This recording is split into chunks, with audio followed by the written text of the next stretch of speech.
Hello everybody and welcome back to the channel. Surprise, surprise, we don't know what we are getting from Manchester United again.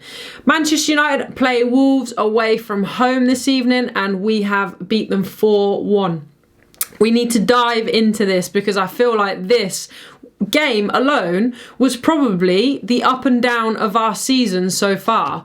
Like, the start that this game had was absolutely, I can only describe, abysmally. I have not seen two teams play this badly since I watched my little brother's Sunday League football. Genuinely, that first half was painful to watch. If I wasn't a Manchester United fan, that would have been off as quick as anything, and I would have rathered watch a black and white movie because that was absolutely poor. So it's only fair that we go into that first half because I feel like that is a big, it's a big deal. It is a big deal. Although I'd love to have just started that game at half time and then ended it at the end of the 90 minutes and that first half just doesn't exist. I feel like we need to talk about that because it's just mad, isn't it? It's just mental that we can perform like that. We can come out and we can be so careless. Like, as a team, we can be so careless with the ball, with each other. We can act like we don't care. We can not even know what team we're on. We don't even know what footed we are. We don't even know what goal we're shooting in. We don't know whether we're away, we're home. We don't know whether it's Monday, Tuesday, Wednesday. We don't know whether it's 12 o'clock in the day. We don't know whether it's 10 o'clock at night. We have not got a clue. We literally haven't got a clue. I cannot tell you. It looked like everybody in that first half's boots were tied together. Manchester United and Wolves. Wolves look no worse than us, by the way. Well, actually, that's probably silly to say. Wolves did look worse than us. Wolves looked pathetic. Pathetic. I feel sorry for Wolves supporters. I genuinely do. Like, that wasn't even funny. Like, that's not even funny. Like, they are probably not far off as bad as Liverpool. And that's at that point, it's not even funny. It's not even funny, is it? Like, right, seriously now, let's be serious about it. Let's be serious about it. So, start of the game, the only change I think in the lineup was Mount coming in. At first sight, I think that's a good change. Sad for Xerxes because I do really like Xerxes. It's just not quite ticking in the way that you'd hope for him. So Mount comes in for Xerxes. You know you're guaranteed energy. You know you're guaranteed aggression with Mason Mount.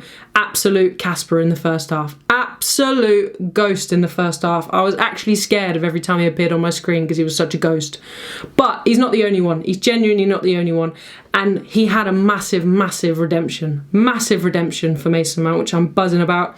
As you can see, in this corner here, I actually had to light a candle for Manchester United at half-time because I thought everybody on that pitch was deceased and I felt bad. I felt sad and I felt bad. So I lit a candle and they all came back to life. So thank me for that, please, because that candle has brought Manchester United back to life. So I'm going to have to light that every watch along now. I'm going to have to. That is my Zen candle that I'm going to have to light for Manchester United every time they play now. So, yeah, Mason Mount I thought had a really good redemption. Absolute ghost in the first half alongside of everyone else. I think the only shining light in that first half was probably Diogo Dalot. And I feel like I'm massively eating my words lately about Dalot because I'm such a, not a critic of Dalot, but I just don't think that Dalot is good enough to be in a good Manchester United side. But what does that matter? Because he's not in a good Manchester United side. He's in a mediocre Manchester United side. And he is what we all knew. So we all say about Dalot, the thing that we all say about Dalot and has probably brought Dalot his Manchester United career so far is that he plays on pure passion and love for the club. And right now that is the obvious difference between him and everybody else. I think that he is showing that passion, he is showing that determination and aggression that he wants to be playing for this club. No matter the weather, no matter the kickoff, no matter how everybody else is playing, that aggression and passion is coming out. Which is why I think that Dalot's having a good game. Is he good enough when we have a team full of passionate players that are performing really well? Probably not. But if he's going to be an okay shining light getting us through this difficult time, then fair play to him. He got us the goal last week. Probably would have lost. Well, cheers, Jeff. We would have lost if he didn't score that goal last week because we would have lost 1-0. But yeah, I can't complain about Dalot tonight. In the first half, he was probably our best player, along with probably Ahmad. And in the second half, I think Dalot was, again, good performer, but obviously matched everyone else in that second half because everybody else picked it up a little bit. I'm a little bit disappointed with Cunha and Mbeumo's performances. I think you could probably argue, I know Cunha had a lot of opportunities that he missed, but you could probably argue that he had a better game than Mbeumo because of the positions that he got into. I think he was a bright spark for us, but he just can't get that. He struggled with us, hasn't he? He struggled with his finishing so far with us. So I'm hoping that will come. Look, I always think, right, in football, you have to do 10, 20, 30, 40 things right to get in the position to score a goal. And that one thing you do wrong is missing the goal, is not scoring the goal. If he's doing the 40, 50, 30, 10 things right, but he's not quite getting the goal, then the goal is probably the easiest thing that we can turn around. So I'm not going to be too harsh on him tonight because I think it's difficult to get in them positions. In a game like this, he probably should have scored, and there was ample opportunity for him to score. But look, we've won the game, and I don't want to dwell too much on one individual. But I do think him and Mbeumo were a little bit disappointing tonight. I think Mbeumo was a very, very wasteful on the ball. I think Cunha held the ball for too long, especially in the second half where we actually played to our strengths. So at half-time, my only issue at half-time was, yes, we were absolutely poor. I felt a little bit calm before Wolves scored because obviously we were 1-0 up, and that is a difficult game. Like, Wolves are a difficult team to play against because they can't play football to save their lives. And believe it or not, it's hard to play football against a team that can't play football. It genuinely is, because every time they had the opportunity, the ball was in the air. We would try, which I'm not making any excuses for us. We were matching them. We were matching that. We were putting balls in the air. Like, we're not that team. We haven't got that speciality. We're not a long ball team. We've not got the runners in behind to get the long ball, and we've not got the people that can give the long ball, bar maybe Bruno Fernandes, and he wasn't the one giving the long ball. We've got Mazraoui that's given the long ball, who's arguably probably the worst player to do so. So that was what was frustrating me. That was the annoying thing, but you can almost not forgive it because that's probably, I actually think that's the worst half of football that we've had. But we knew it was going to be a hard game because Wolves literally, their feet are backwards or something. I don't know. They've got potatoes in their brains. I really don't get it. I really don't understand how a team can be so bad. But yeah, it was definitely hard to play against their long balls. No excuse for us because we were then matching the long balls. What else have we got? Shambles at the back. I don't think that we were good defensively again. I think every time that Wolves attacked, God knows how, but they looked dangerous. Obviously, they scored against us. They haven't scored since October. And we've allowed Wolves to score against us, which I think is really, really disappointing. And if we played how we did in the second half, in the first half, they definitely wouldn't have even had the opportunity. So it's really, really disappointing. We still can't keep a clean sheet, and I don't think that's on Lamans. I think that's defensively in general. We seem to be really, really struggling. One, with command in our area, and we could see that in the game against West Ham as well. We struggle with the set piece. We can't command our area. We need somebody in there that is going to command the area, that is going to be assertive, that is going to dominate. And that was De Ligt for us. And sadly, obviously we haven't got De Ligt. Hopefully Martinez will improve that. But I think De Ligt will be back soon anyway. It doesn't seem like whatever's keeping De Ligt off the pitch is too serious, thank God. So hopefully with De Ligt and Martinez back, I thought Luke Shaw looked pretty shaky tonight, which is a little bit worrying, but perhaps we can blame that on the fact De Ligt's not there as well. I don't want to talk too much about Bruno Fernandes' goal. I think it was shambles. I think it was terrible. I think actually Sam Johnson did more to contribute to that goal than Bruno did. Again, we just looked weak physically in the first half as well. We weren't playing a smart game. We were We needed to try and keep the fluidity in that first half, and we had no intentions of doing so. We were happy for the ball to keep going out for throw-ins. We were happy for the game to keep stopping for fouls. Like, we just had no intentions of raising the tempo to that game, and it was really, really disappointing. But I'm not going to focus on the bad because we've come out of that with a 4-1 win. It seems silly for me to focus on the bad for that. But yeah, we'll talk about the second half anyway. We'll talk about the second half. Mason Mount in the second half, I feel like, was a massive, massive part of us taking some control of that game. He really, really was. Not only because of his individual performance, I feel like we needed that as a team for somebody to introduce that 1-2 touch football, short, intricate passing, moving up the pitch gradually as a team instead of just lumping the ball long. I feel like you just give away possession every single time, and I think one person did that in the second half, and it was Martinez. And you don't mind that so much from Martinez because you know he's capable of that long ball. I'm not a fan of it personally, but Martinez is probably one of the ones at the back that can give that. So I don't mind that too much from Martinez.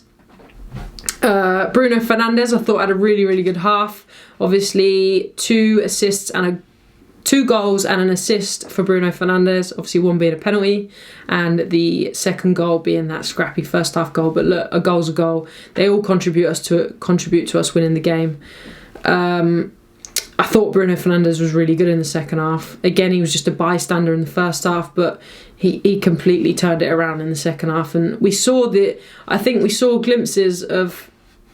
We have seen Bruno Fernandes at that this half. Like, don't get me wrong, this season, I mean, but we saw glimpses of that old Bruno where he's just absolutely causing a team havoc. Like, every ball that he gives is on the money, is perfect. He's always dropping into space. You can't quite mark him out of the game because he's just always moving. He always wants the ball. He's always looking for that dangerous pass. I thought the only 2 players that perhaps didn't quite match us in terms of our style of play in the second half were Cunha and Ahmad. I think they didn't quite get the memo that we were playing short, 2-touch, don't hold it, beat a player, then give it. Like, it was, from them, it was always beat a player, hold it, go to give it, misplace the pass or lose the ball to a tackle. But we don't mind that at the end of the day. We don't mind that. AMORIM substitutions, he used all 5 again. It's just mad, isn't it? Like, obviously I understand it a little bit more in this game, but he does it every single game. Like, somebody said to me in the watch along when we went 2-1 up, I think, what subs are you making? And I'm not making any. We were just starting to tick. We're just starting to get there, just starting to play the football that we want to play. And then we kept the same team. And 5 minutes later, Mason Mount scores by playing the same football that I know we can play.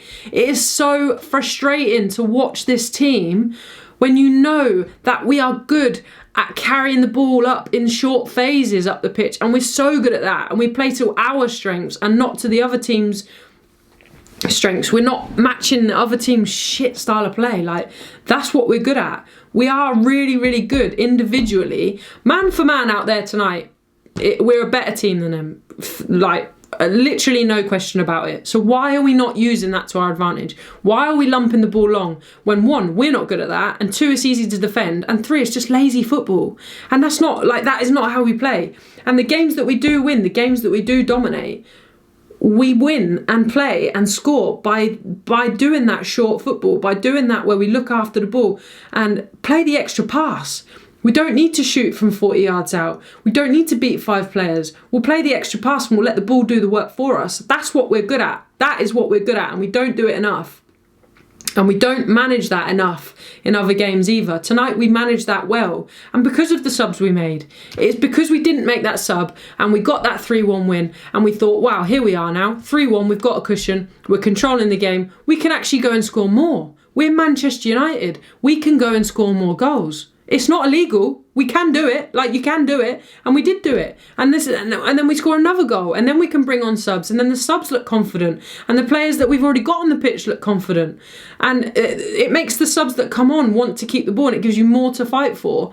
It's disheartening, probably, when you come on and it's 2-1 and the game's going against you as it is and you're brought on for somebody.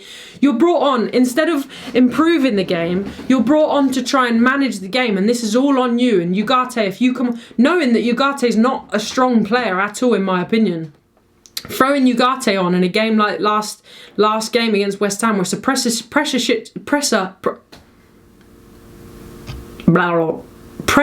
situation, comes on and he's not a good player under pressure.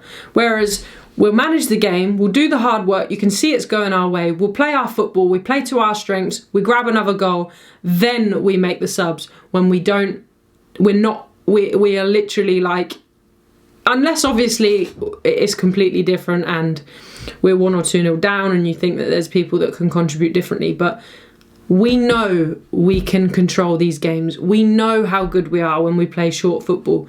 We know that. So we need to do that. And once we've done that and we've exhausted that and that's not working, then we bring on new players. But you can't just do that for 50 minutes, score 1 goal and then stop doing that.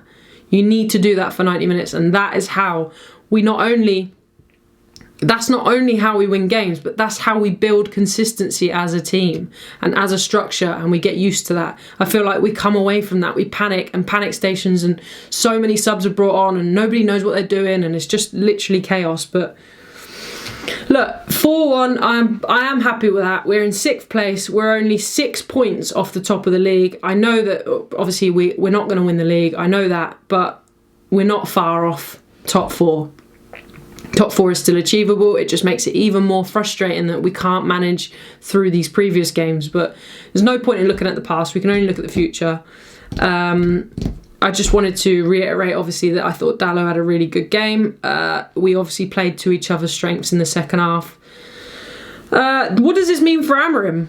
I guess this win means that he buys himself more lives. I think that the pressure was on AMORIM last week. I think Kobbie Mainoo, when he came on, was really, really good. I was worried that we wouldn't see Kobbie Mainoo because we've all learnt by now that AMORIM is extremely, extremely stubborn in terms of his own opinion, and he doesn't think that Mainoo is good enough, or I don't know. He more or less says that in press conferences that he doesn't think Mainoo is good enough. Mainoo come on tonight and he did absolutely perfectly. He was perfect tonight. He played that deep line 6 role absolutely perfectly. He was aggressive. He was everything that he says. Mainoo tonight was everything that AMORIM says he isn't. And he wants in that position, but he doesn't get out of Mainoo. And if that kid leaves in January, it will massively, massively upset me. Especially that we're not really buying into AMORIM's style of football so far. That being the football that we were playing in the first half. But it'll be interesting to see how it all goes. Thank God we've got a win. It gets us up the table a little bit more. Good for goal difference as well. And we've got Wolves again this season. At home, of course. So we need to perform there as well.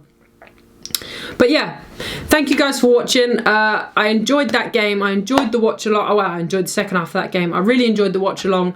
If you do fancy coming along for a watch along, everyone's free to join it. It's really, really good. We're chatting non-stop throughout the game. It's good to get your frustrations out as well, as this happens quite often. As Manchester United, you build up some frustration as a fan, believe it or not. So you're all welcome to join the watch-alongs in the future as well. Thank you for watching. If you haven't done so already, please, I do ask that you please do like, comment and subscribe. I'm trying to get 1,500 subscribers before Christmas, so any help towards that is massively appreciated. And I will see you all very, very soon. Take care, everyone, and I wish you all a lovely rest of your week.